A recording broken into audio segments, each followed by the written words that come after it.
Well, taking a look at the KX weather cam looking southeast, pretty clear night here across the Brazos Valley, so maybe a good night to do some stargazing if you'd like to do that thing. It was also pretty warm still out there, pretty muggy. Today we started the day with a low temperature of 76 degrees. Today, our high today was 98.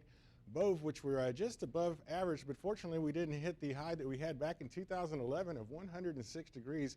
Remember, that was during an extraordinary drought situation that we had back then, where it was very warm and very dry.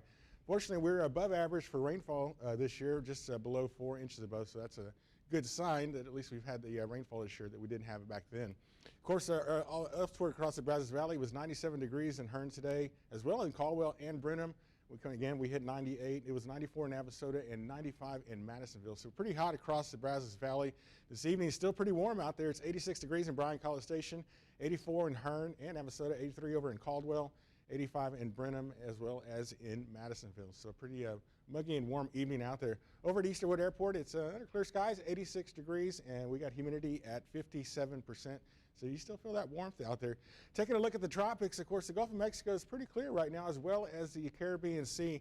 But this time of year, we start looking out in the far eastern Atlantic for the possibility of development of tropical systems. And we do have a disturbance that came off the coast of Africa. The National Hurricane Center is giving this system about a 70% chance of development as it moves westward in about 5 days. So that's something that we have plenty of time to keep an eye on. But again, we do start looking at these systems out in the eastern Atlantic because those sometimes can be what we call Cape Verde storms, and they can become very big, very large, and very strong.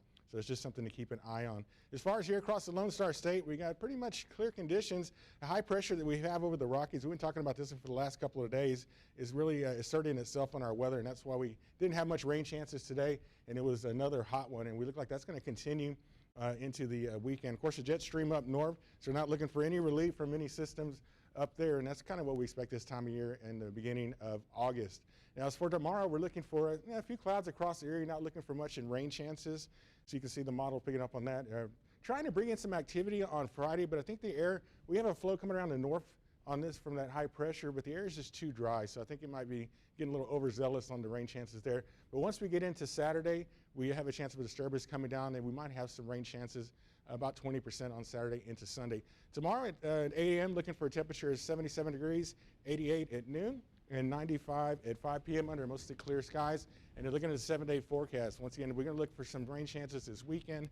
We're going to keep lows in the mid 70s, highs in the upper 90s, and then next week we're going to dry things out and really heat up. Wouldn't be surprised if we get over 100 degrees by mid next week.